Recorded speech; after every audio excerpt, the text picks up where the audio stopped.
que a filosofia do Bergson, ela flerta muito com a espiritualidade, né?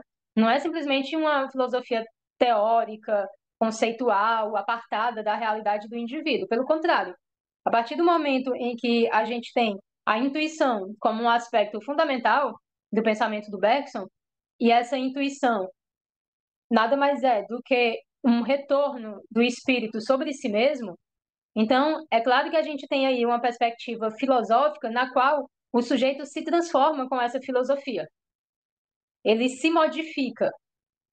Então, a filosofia do Bergson, ela não é algo meramente acadêmico. Então, é esse aspecto que eu tento colocar, né, com uma certa ênfase na tese de doutorado. Tem um pensador, um historiador da filosofia chamado Pierre Hadot, que eu gosto muito dele, que ele trabalha muito com uma noção de filosofia, que é a filosofia como modo de vida. O Pierre Hadot, ele é um estudioso principalmente da filosofia antiga. E o que ele coloca nas obras dele é que na filosofia antiga, a filosofia é espiritualidade. É interessante, e isso me chamou um pouco de atenção na época que eu fazia o mestrado ou o doutorado, que o Foucault, que é um filósofo nada espiritualista, ele tenha, não obstante, se utilizado muito da filosofia do Pierre Hadot, principalmente na sua obra chamada A Hermenêutica do Sujeito. E a partir de uma leitura que o Michel Foucault faz do Pierre Hadot, ele vai dizer o seguinte, que na modernidade, a noção de verdade, ela se transfigura. Porque na antiguidade, a verdade é algo que transforma o ser do sujeito. E na modernidade, a verdade passa a ser algo externo que é alcançado através de um método, né? Então, a questão da filosofia cartesiana. Se eu usar bem a minha razão, se eu usar metodicamente a minha racionalidade, eu conseguirei alcançar uma verdade filosófica. Então, essa busca de rigor, né, que não deixa de ser o prenúncio da perspectiva científica, ela é importante, óbvio, todo o desenvolvimento da ciência acaba, de certa forma, dependendo um pouco disso, mas ela deixa de lado esse aspecto que nos parece fundamental, que é a de um tipo de verdade que tem essa relação existencial com o indivíduo, que não é uma verdade capturável apenas a partir de um método racional, que não é uma verdade que, uma vez encontrada, vai deixar o sujeito como ele era antes de encontrá-la. Não é uma verdade fria, né? É uma verdade que nos transforma. Então, esse aspecto da filosofia sempre me interessou bastante. Então, a filosofia, ela é muito, eu não diria nem ambígua, ela é muito multifacetada. De modo que você pode encontrar na filosofia perspectivas extremamente lógicas, perspectivas espiritualistas, perspectivas empiristas. Então, existem várias linhas filosóficas. E a aderência, a adesão a essas linhas filosóficas, ela depende um tanto do temperamento do próprio estudante, né? Do temperamento do próprio indivíduo que se dedica à filosofia. De modo que, no meu caso específico, eu sempre tive uma predileção, uma inclinação para um determinado tipo de filosofia que tocasse mais nos aspectos existenciais, que indicasse mais a importância do autoconhecimento. Ou seja, essa filosofia de que o Pierre Hadot fala como a filosofia enquanto modo de vida. Essa corrente da filosofia, me parece, ela pode ser remetida a Sócrates, né? Porque Sócrates, ele vai pegar aquela inscrição lá do oráculo de Delfos, né?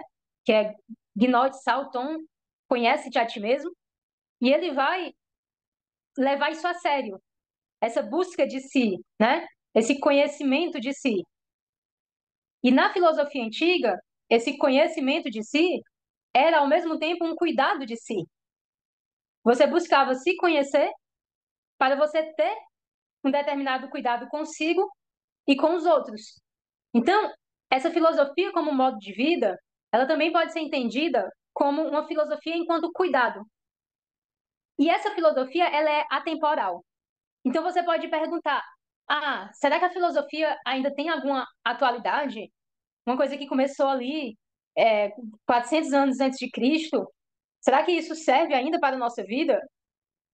Ora, se você tem alguma preocupação em cuidar de si mesmo e em cuidar do outro, a filosofia mantém a sua atualidade.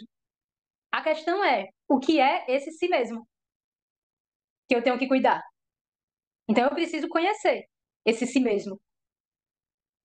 E é aí que eu volto para o Bergson, esse eu. A gente discutiu muito nas aulas anteriores o que seria esse eu, essa noção aí tão importante para o Bergson, essa noção tão importante de toda a filosofia. E o que o Bergson vai dizer é que esse é o ponto de partida da filosofia, o nosso próprio eu.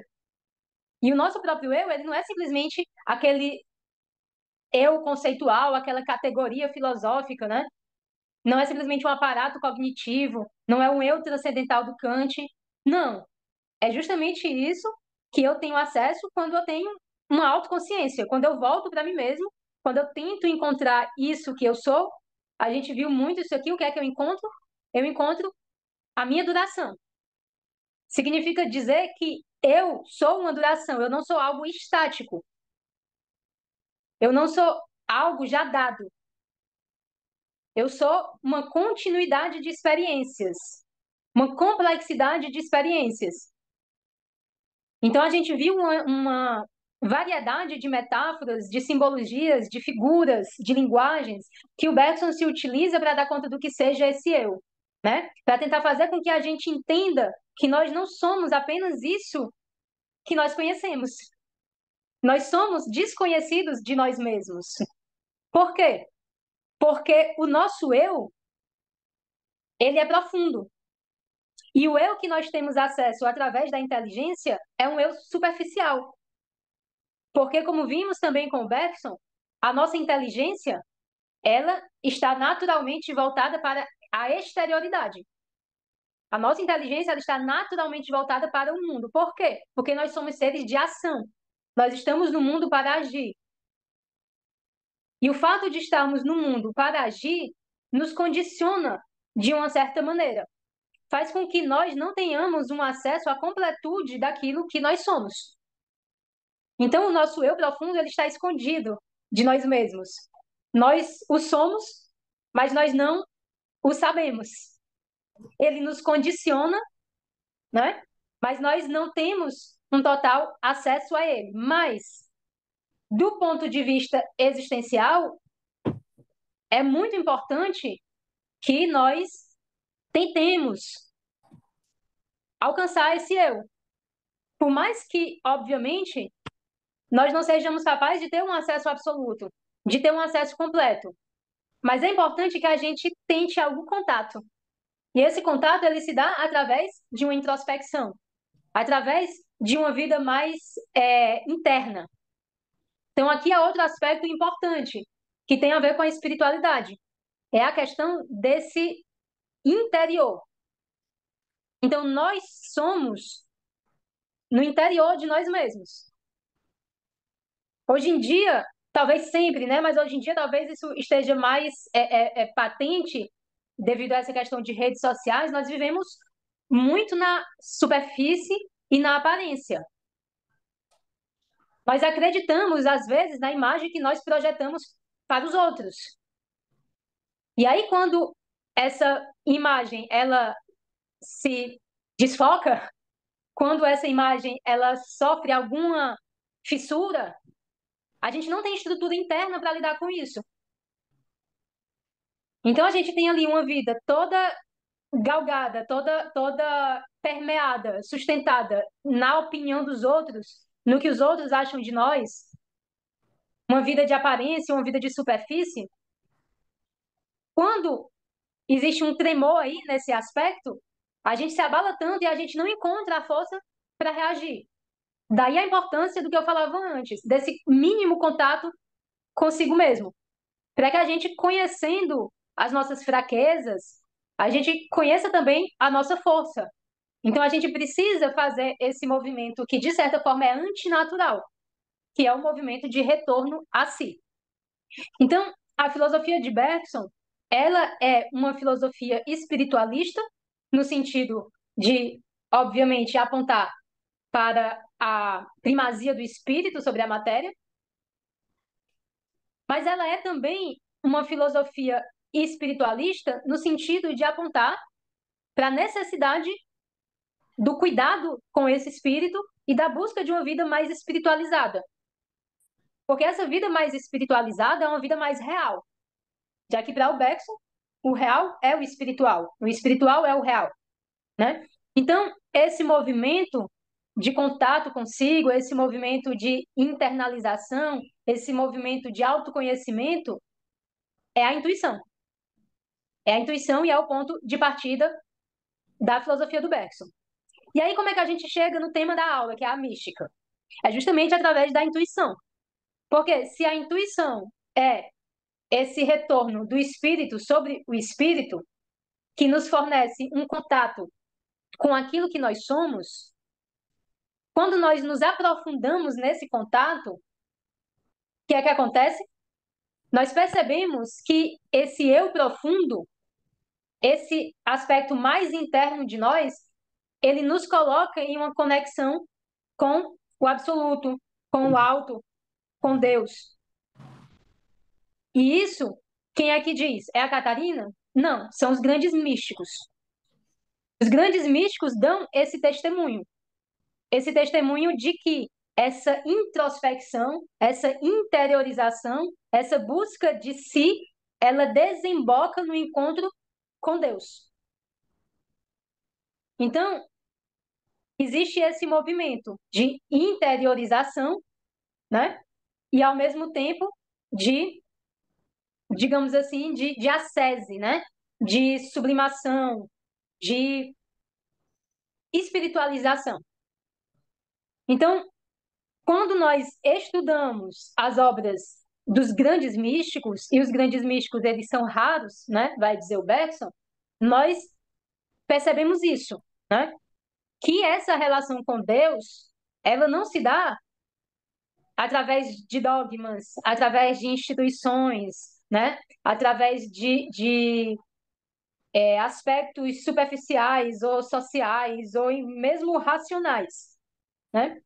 Essa relação com Deus, ela se dá a partir de uma emoção, né? De um sentimento.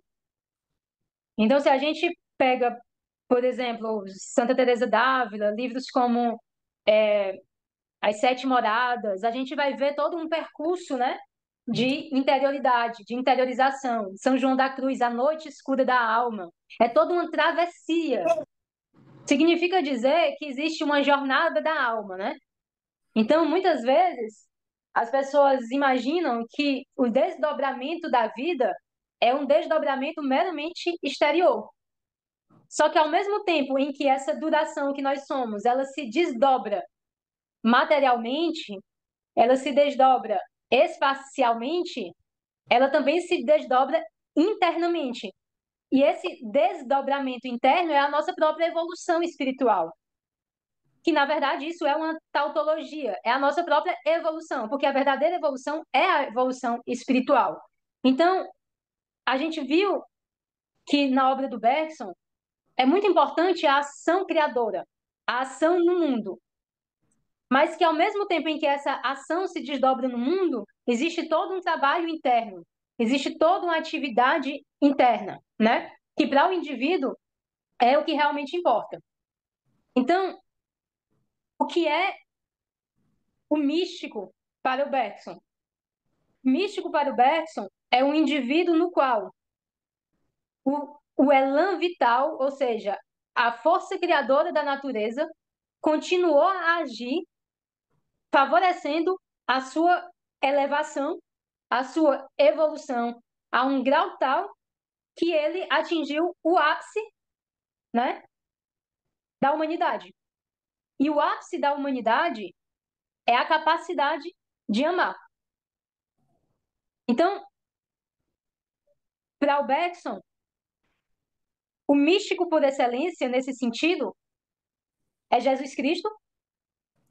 Todos os outros são imitadores do Cristo. E até esses imitadores do Cristo, que seriam místicos completos, digamos assim, ou grandes místicos, mesmo esses, né? Existe uma espécie de abismo, né? Entre o Cristo e eles, e entre esses e nós. Então, esse aspecto da mística, ele se relaciona com toda a obra do Bergson, porque, de fato, para ele, existe a evolução, a vida na Terra, a vida no universo, ela tem um sentido, a criação tem um sentido, e esse sentido é o amor, é a capacidade de amar. O indivíduo, ele não, o ser humano, ele não é o ápice da evolução simplesmente porque ele é inteligente. Ele é o ápice da evolução porque ele é capaz de amar. Então,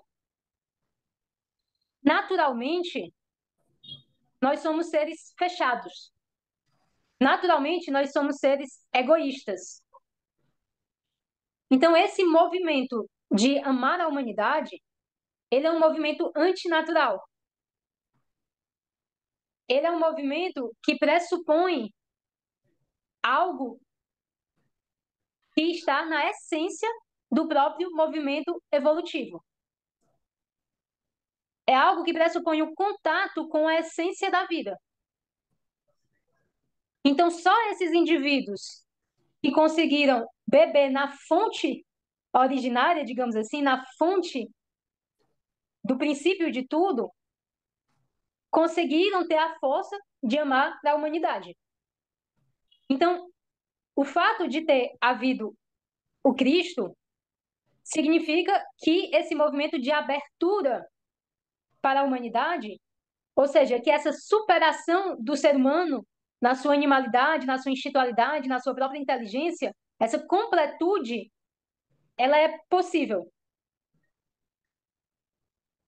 Então, a abertura plena da moral, o que o Bergson chama de moral aberta, ela é possível porque o Cristo veio e, digamos assim, concretizou essa moral plena, essa moral absoluta. E a partir daí, toda a sociedade passa a se configurar, a buscar esse ideal. Então, ele permanece sendo um ideal porque é um ideal. Porque nós, comuns mortais, não alcançamos. Mas enquanto entidade mesmo, ele realizou. Então, o que, é que a gente começa a notar aqui? É que a mística, para o Bergson, ela está muito ligada ao cristianismo.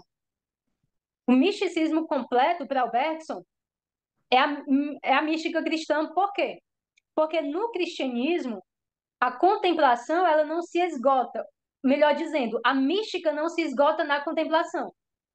No cristianismo, essa relação do indivíduo com Deus, esse contato com Deus, essa contemplação, esse êxtase, né? Que para muitos o êxtase seria o ápice, né? A culminância da mística. Mas para o Bergson, esse êxtase, ele é um momento. Para a mística cristã, esse êxtase é um momento que vai anteceder o quê? Que vai anteceder uma ação. E como é essa ação? É uma ação amorosa, é uma ação caritativa, é uma ação sacrificial, é o dom de si. Então, existem indivíduos que espontaneamente agem dessa maneira, desprovidos de egoísmo, numa doação de si constante, como se eles estivessem totalmente imersos no próprio movimento da vida. Não existe resistência. Então, eles estão no movimento evolutivo. E sendo, de certa forma, a consumação desse movimento evolutivo na Terra, eles nos oferecem uma explicação metafísica. E a explicação metafísica que eles oferecem é justamente essa, a de que seres vieram à Terra, seres foram criados, né, para amar e para serem amados.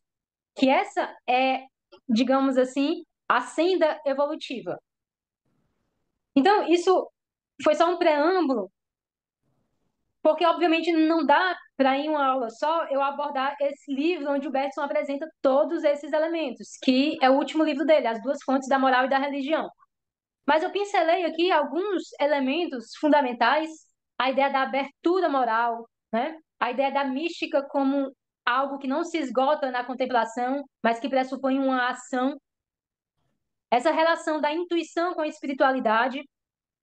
Então, são aspectos que me parecem importantes e que deixam entrever o aspecto geral dessa obra, na qual o Bergson vai falar sobre a mística.